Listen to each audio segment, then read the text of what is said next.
যখন ভ্যাকেশনে যেতাম অলওয়েজ মাকে ফোন করে দেখাতাম আমরা কোথায় কোথায় ঘুরতে গিয়েছি। আর তার সাথে তো অবশ্যই ছবি তুলে পাঠাতামই, যেন মাও আমাদের এই আনন্দে শামিল হয়। আজকে দিনটা আরও বেশি আনন্দময় হয়ে গেল। আমার সাথে মাকে নিয়ে আমরা একটা ছোট্ট ভ্যাকেশনে বের হয়ে গেলাম। আর আজকে যেহেতু দ্বিতীয় দিন বিকেলবেলা, তাই বিকেলবেলাতে আমরা চেরি। সবাই মিলে একসাথে ডিনার করতে গেলাম। আর তারপর নেক্সট ডেতে গেলাম হচ্ছে পিকিং করতে। আর পিকিং করাটা হলো সবার কাছে খুব এনজয় করে, ছোট বড় সবাই খুব এনজয় করে। তাই আজকে পুরো ব্লগটি আপনাদের সাথে শেয়ার করতে চলে আসলাম। হাই এভরিওয়ান, আসসালামু আলাইকুম, welcome back to my channel. কেমন আছেন সবাই? স্বাগত জানাচ্ছি জান্স ব্লগস ইউএসের একটা ব্র্যান্ড নিউ ব্লগ দেখার জন্য। আজকে যে ব্লগটা আমি আপনাদের সাথে শেয়ার করব সেটা হচ্ছে অনেক দিন আগে বানানো ছিল, কিন্তু আজকে মনে হলো যে না, ব্লগটা শেয়ারই করতে হবে, কারণ সামার তো চলে যাচ্ছে। তাই ব্লগটা নিয়ে হাজির হয়ে গিয়েছি। আমরা গিয়েছিলাম হচ্ছে ভ্যাকেশনে, তাই এটা হচ্ছে তার নেক্সট ডে।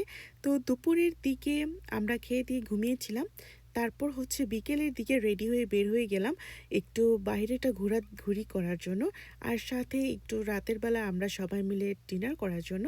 তো সোমাদের সাথে যেহেতু আমরা ভ্যাকেশনে এসেছি, আর আসলে তারাই খুব শর্ট টাইমে আমাদেরকে হঠাৎ করে ফোন করে বলল যে তারা ওয়াইল্ড ওট সেখানে যাচ্ছে একটা ভ্যাকেশনে, আমরা যেতে ইচ্ছুক কিনা জাস্ট 2 ডেজের জন্য। তো আমরা বললাম যে হ্যাঁ, এত সুন্দর সুযোগ অবশ্যই যাব। তারপর সেখানে আমরা চলে আসলাম, আর চলে এসে আসলেই সুন্দর সময় কাটালাম। এখন হচ্ছে বিকেলবেলা একটু ছবি তুলে আমরা চলে আসলাম ডিনার করার জন্য। আর ডিনারের জন্য আমরা সবাই চুজ করছিলাম একটু সি ফুড খাবার খাওয়ার জন্য, যেহেতু সমুদ্রের কাছে সি ফুড খাবারটা সবাই প্রেফার করে। আর যেহেতু বাচ্চা কাচ্চা থাকে, তাই এগুলো ম্যানেজ করা খুব কঠিন হয়ে যায়। তো আসার পর তারা আমাদেরকে স্টার্টার যা ছিল, স্যালাড, ব্রেড, সেগুলো দিল। দেন আমরা আবার ফিশ চিপস সেগুলো অর্ডার করলাম। তারপর ডিনার করে আমরা চলে আসলাম বাসায়। এটা হচ্ছে নেক্সট ডে। সকালবেলা আমি তৈরি করলাম হচ্ছে ক্রুসেন্ট দিয়ে এগ স্যান্ডউইচ, যেটা খুব ঝটপট তৈরি হয়ে যায় আর খেতে অসাধারণ লাগে। আসলে আমাদের 12টার দিকে বের হয়ে যেতে হবে হোটেল থেকে, কারণ আমাদের আজকে হচ্ছে লাস্ট ডে। তো এই জন্য একদম ঝটপট যে ধরনের খাবারগুলো থাকে সেগুলো রেডি করলাম। চাটা ভাইয়া বানালো, আর আমি বানাবো হচ্ছে ক্রুসেন্ট আর স্যান্ডউইচ। আর আমি এখানে একটু তান্দুরি চিকেন করছিলাম, মাংসটাকে মেরিনেট করে ওভেনে বসিয়ে দিয়েছি। আর নান রুটিটাকে গরম বসিয়ে দিয়েছি, কারণ এগুলো অন আমরা প্ল্যান করলাম হচ্ছে রাস্তায় গিয়ে একটা জায়গায় পিকিং করব, আর সেখানে বসে একটা মিনি পিকনিক করব। তো সবাই যা চিন্তা করলাম সেটা করেই বের হলাম। আসলে বের হওয়ার আগে অনেক ঝামেলা থাকে, যেহেতু আম, অনেক কিছু রেডি করা থাকে, তখন আর চিন্তা থাকে না। আবার বের হয়ে আসার সময় সব কিছু গুছিয়ে নিয়ে আসাটা হচ্ছে অনেক বড় চ্যালেঞ্জিং আমার কাছে লাগে, কারণ প্রত্যেকটা জিনিস মনে করে সব কিছু প্যাক করতে হয়।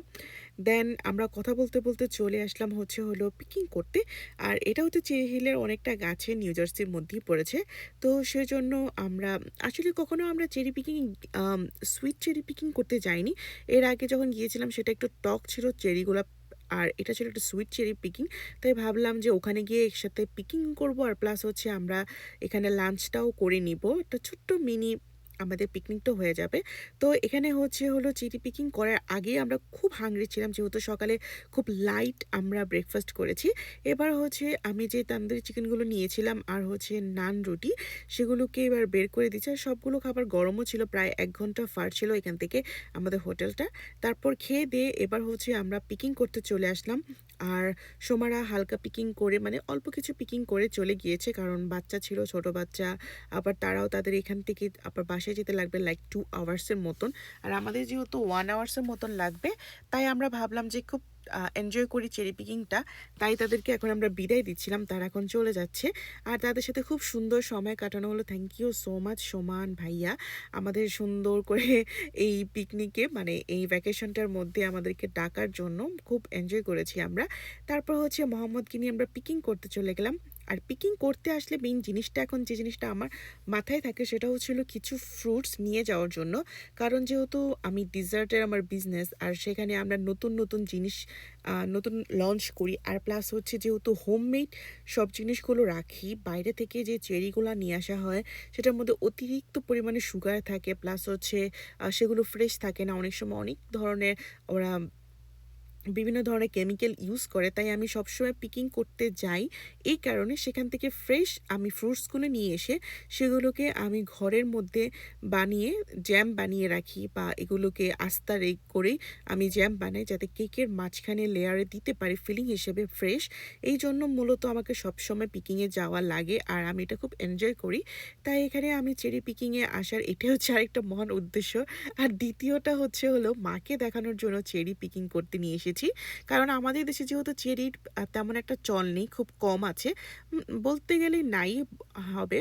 তো মাকে নিয়ে এজন্য আসলাম হচ্ছে চেরি পিকিং করতে।